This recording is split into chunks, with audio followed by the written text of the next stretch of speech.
Monsieur Katanishi, vous êtes, un Japonais, vous avez, vécu toute votre enfance et votre adolescence, jusqu'à la fin de l'université, au Japon.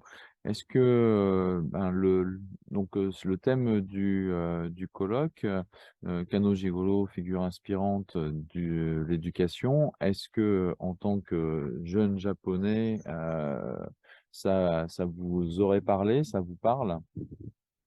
Oui, d'abord, je pensais que comment j'ai commencé le judo, et parce que je faisais du baseball avant, et quand j'ai commencé le judo, pour moi, c'était pareil, en fait, que une partie activité sportive, et doit faire quelque chose comme le baseball. Et maintenant, quand on a vécu longtemps dans le judo, je me suis dit, il y a quelque chose qui est différent. Alors, je me demande qu'est-ce que c'est. C'est là, je pense, qu'il y a la clé. Donc, l'éducation, pour moi, vécu, et une fois on a vécu, après avoir fait, je sais qu'il y a quelque chose qui se passe en moi. Et c'est là que je pense qu'il est intéressant de discuter là-dessus. C'est-à-dire que même indépendamment des discours, théoriques ou, par exemple de la pensée de Kano, il se passe quelque chose dans le dojo? Oui, je pense. Parce que là, quand j'étais étudiant, donc je n'étais pas enseignant, donc je fais que suivre l'enseignement de notre prof, et évidemment plusieurs profs différents. Et là, c'est comme les autres sports, on a travaillé, j'ai travaillé pour que je devienne plus fort et meilleur, mieux exécuter les techniques, etc. Mais tout ce qui est aspect autre chose que je viens de parler, je n'ai même pas préoccupé. Et seulement peut-être notre prof ou installation sportive, dojo s'appelle, et il y a quelque chose qui s'est passé. Et seulement j'ai commencé à remarquer de venir d'autres côtés de barrière, en fait, que commence à enseigner le judo. Et c'est là que je me rends compte, il y a quelque chose qui doit rajouter par rapport à l'activité sportive pour arriver à bien faire, et d'autres choses qui doit rajouter. Donc ça, c'est quelque chose qui vraiment, vous est apparu une fois que vous êtes devenu professeur? C'est ça, c'est ça. Mais on nous a inculqué, par exemple, au Japon, quand on rentre dans le dojo, il faut saluer. Et simplement, on est tellement obéissant, japonais, on s'est exécuté sans trop réfléchir. Et aussi, il faut enlever les chaussures, les pieds propres, les mains propres, et puis il faut couper les ongles, il faut pas blesser les autres. Et aussi, bêtement, exécuter, non pas que le prof, il nous donne galère, en fait, que, comme ça, on est tranquille, on peut s'entraîner. C'est là que je pense qu'il y a quelque chose qui se passe. En faisant ces démarches, petit à petit, il rajoute l'élément et devient une sorte de contrôle, pas seulement obéir, mais finalement contrôle soi. Il faut contrôler soi-même pour s'entraîner, comment, quelles conditions il faut s'entraîner et comment il faut engager. Et tout ça, ça m'a donné un petit peu l'idée de, c'est vrai que comme ça, dans la vie, ça se passe aussi même genre, pas seulement dans le judo. C'est-à-dire que, en fait, la méthode que vous avez, vécue, c'est plus, quelque chose qui se distille au fur et à mesure. C'est-à-dire, c'est Voilà, pas un message qui est imposé, c'est quelque chose que l'on vit, sur lequel on s'interroge et qui, au fur et à mesure, donc, crée une sorte de terrain. c'est ça. En fait, que l'éducation a été faite, mais sans les élèves simplement exécuter l'ordre de professeur. Mmh. mais sans en rendre compte. Et petit à petit, ça rentre dans notre corps, dans notre esprit, de bienveillance, on peut dire. Pas seulement notre geste, de, le lieu ou le partenaire, et tout en autour de nous, ce qu'on a besoin d'exécuter, s'entraîner. Il y a quelque chose qui rajoute. Et c'est là, petit à petit, ça vient complète et on vient bienveillant, on peut dire. Mm. Vraiment, c'est la méthode qui passe par le corps, Pas le corps. qui se diffuse.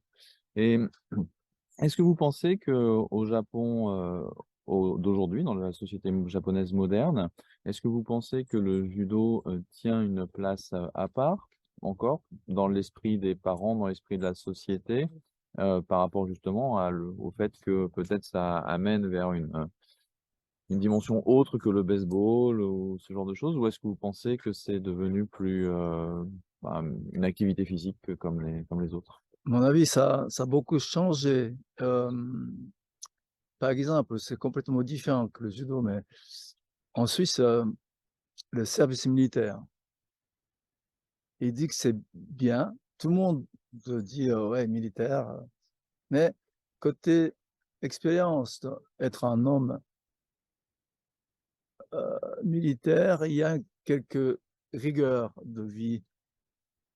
Ça peut être hygiène, ça peut être obéissance, aussi préparer pour l'action future. Et ceux qui ont vécu le service militaire, les entreprises, ils prenaient comme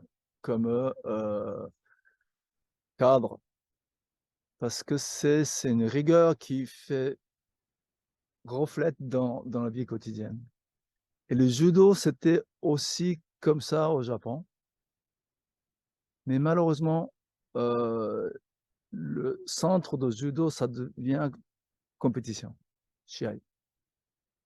Et quand on vient, le shiai vient au centre, l'objectif, c'est quoi? C'est pas autour de tout ce qu'on a parlé, mais seulement les résultats. Qui fait que judo, ça devient dangereux. Et là que maintenant, par rapport à l'époque, comme on a parlé tout à l'heure, que le judo, ça sert à quelque chose, maintenant, c'est comme les autres disciplines sportives.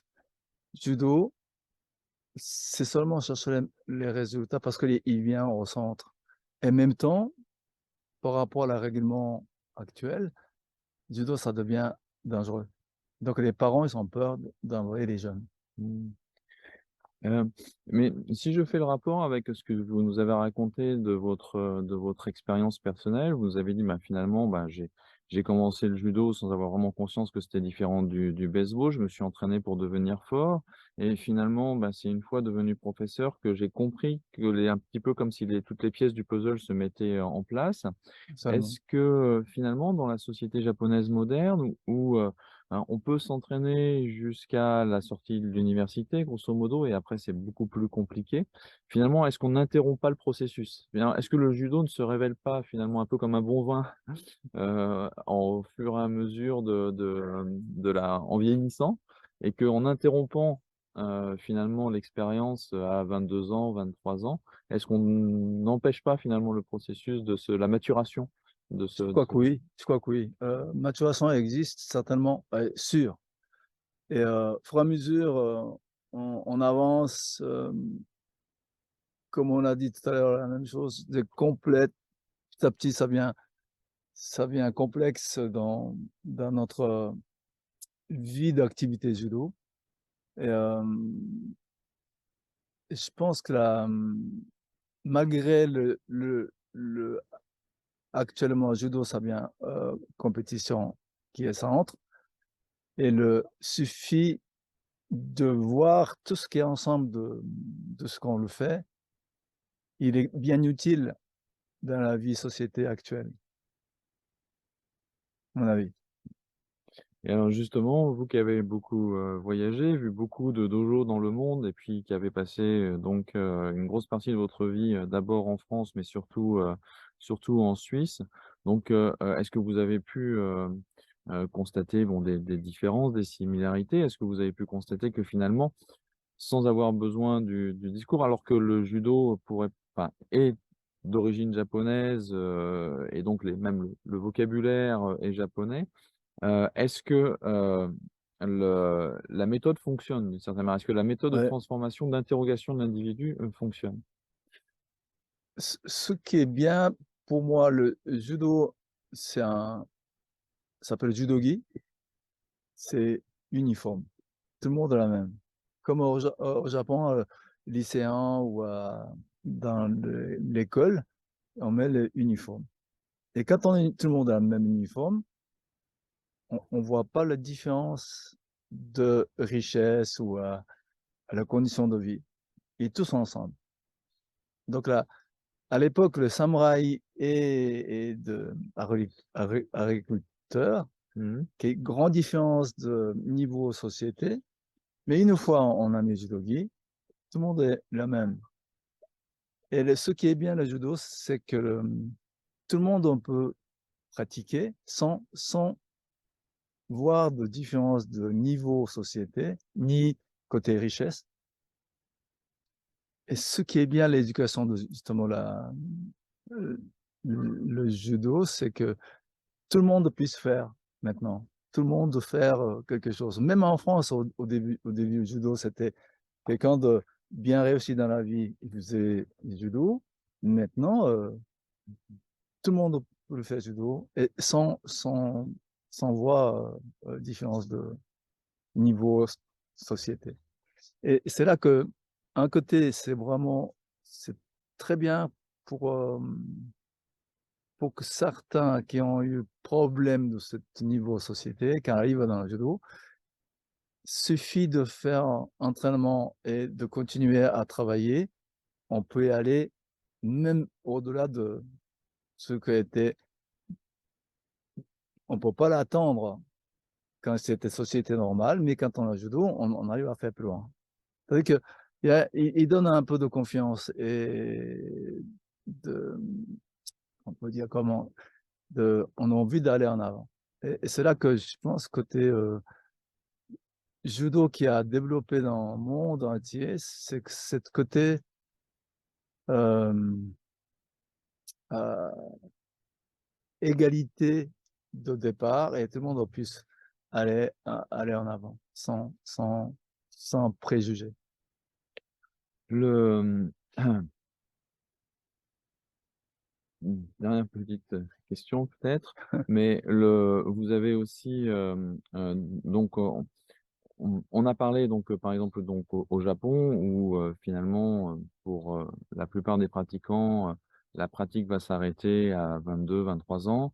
Ouais, Vous, vous avez l'expérience de stages qui, sont là depuis des dizaines d'années. Je pense à Frontignan, Montpellier, Murennes, qui sont des stages qui existent depuis, 35 ans, 40 ans, et avec peut-être des gens qui sont même là depuis le début d'une certaine manière, qui étaient là, ils avaient 10 ans, maintenant ils en ont 60. Ils ont traversé leur vie de judoka et ils reviennent quand même sur ces stages chercher quelque chose. Qu'est-ce que ça vous inspire de ce que c'est que le judo, de ce qu'on peut trouver encore sur un tapis au fur et à mesure dans un dojo au fur et à mesure de toutes ces années, alors que les ambitions, les conditions physiques, les conditions personnelles, professionnelles évoluent? je pense que l'activité de judo, ça leur manque. Je sais pas comment on peut dire. Ils sont tellement ancrés dans le corps et si on fait pas le judo, on a un peu, ça manque quelque chose. Et en faisant quelque chose, on va toujours aller en avant. C'est-à-dire que on essaie de toujours améliorer et puis on finit jamais de arriver, arriver à faire comme la mathématique 1 plus 1 égale 2. Judo, c'est on fait 1 plus 1 quelque chose, puis encore, c'est pas fini, encore, rajouter. Puis en avançant plus en plus, aller plus loin, euh, on ne sait pas encore. Et il a toujours, quelque chose à faire dans cette démarche. C'est pour ça que quand je vois dans le stage, il y a beaucoup de gens qui ça fait presque 40 ans qu'on connaît, ils sont toujours là. C'est-à-dire que cette idée, comme moi je pense aussi, on finit jamais à l'avancer. Donc c'est comme la vie, on s'arrête pas, on continue. Vivre en même temps, il faut qu'aller en avant. Et le judo, ça nous permet de faire la même démarche. Mmh. Mmh. Est-ce qu'il y a quelque chose que vous voulez dire en mot de conclusion? Mot de conclusion, hem, juste pour la limite judo, en fait, que les judo pourquoi le judo, des fois on n'arrive pas à avancer? Parce qu'il y a malheureusement le judo, comme on l'a dit tout à l'heure, le shiai qui vient au centre. Qu'en fait, qu'en faisant le shiai au centre, structure qui est autour, ça peut être financière, politique, qui nous empêche de développer de côté, ce qu'on vient de parler. On abandonne tout ce qui est bon côté de la vie, on le force à faire le résultat. Mmh. Donc le chemin, il devient tellement étroit qu'on ne regarde plus autre chose. Donc il y a quelque chose qui manque. Donc c'est là qu'il faut absolument réfléchir à la future. Judo, ce n'est pas seulement en compétition, ensemble de tout. Merci beaucoup.